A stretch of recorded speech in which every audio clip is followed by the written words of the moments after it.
Medicare is because more bulk billing means less pressure on families. We have shown a willingness and an enthusiasm to do what we responsibly can to help people with the cost of living. All of those measures reinforce each other. It's not just energy rebates, it's also cheaper medicines. But really one of the centrepieces of this budget is Labor's efforts to strengthen Medicare. The budget is about strengthening Medicare, and the election is Australians' opportunity to protect it and safeguard it against Peter Dutton. The election will be a referendum on Medicare. And the budget takes its responsibilities to strengthening Medicare very seriously. We created Medicare, we believe in it.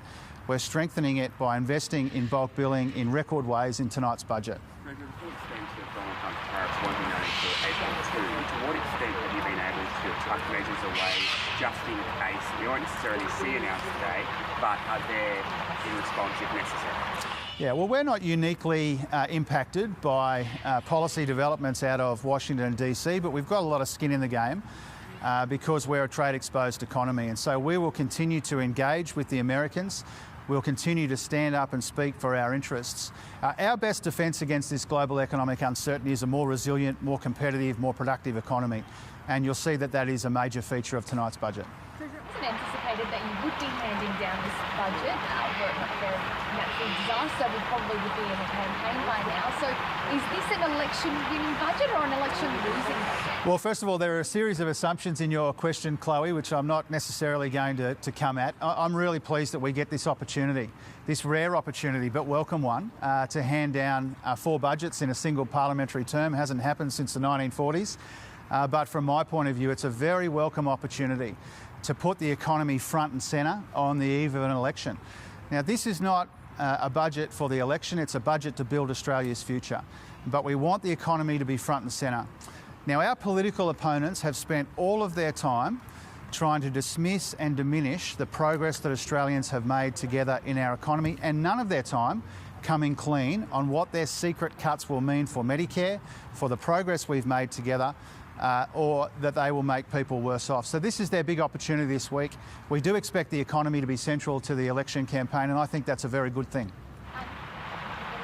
About how it feels returning to deficits tonight, your last 2 surpluses. Well, when we came to office, they were all deficits, and we turned 2 of those into Labor surpluses.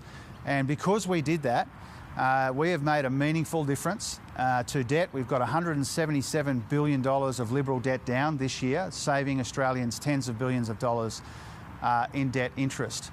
So we've delivered 2 surpluses in the first 2 years. We've shrunk the deficit this year, and we're managing the economy and the budget in the most responsible way we can, given all of these pressures on people and coming at us from around the world. So the responsible economic management that we have made a hallmark, a defining feature of this government, would be unrecognisable to our predecessors. When we came to office, they were all deficits. We turned 2 of them into surpluses, and we've shrunk the deficit this year as well. On Medicare, you said that the election will be a referendum on Medicare. Does it not blunt your attack on the group of the opposition has already matched the cheaper medicines policy and matched the bulk billing, $8.5 billion?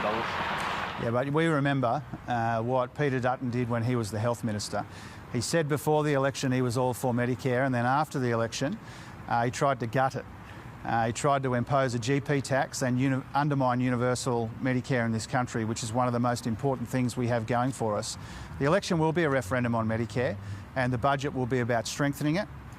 Now, Peter Dutton and Angus Taylor have both said in different ways over the course of the last week or two that the best predictor of future performance is past performance.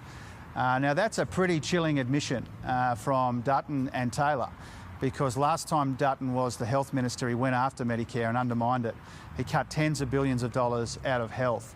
And so that's the risk here. Now, the reason they haven't come clean on their secret cuts is because Peter Dutton's secret cuts would interrupt the progress we're making in the economy and make people worse off, and where that will be most consequential will be Medicare. Will taxes be higher or lower as a result of your vote?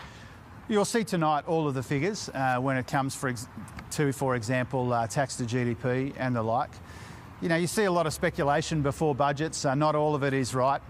For example, one commentator was saying he expects this year tax to GDP to go up. You'll see tonight that tax to GDP goes down in 24-25. You see predictions about gross debt this year not being correct. And so I encourage you to pore over the numbers in the budget tonight. What you will see is the impact of the tax cuts that are already flowing in the economy are helping to make sure that more Australians are working, earning more and keeping more of what they earn. That's really the defining purpose of this government, in addition to strengthening Medicare. We're managing the budget in the most responsible way we can in the face of these external shocks. Tonight you will see a budget which is all about helping with the cost of living, strengthening Medicare and building Australia's future. And I'll see you later on. Thanks very much.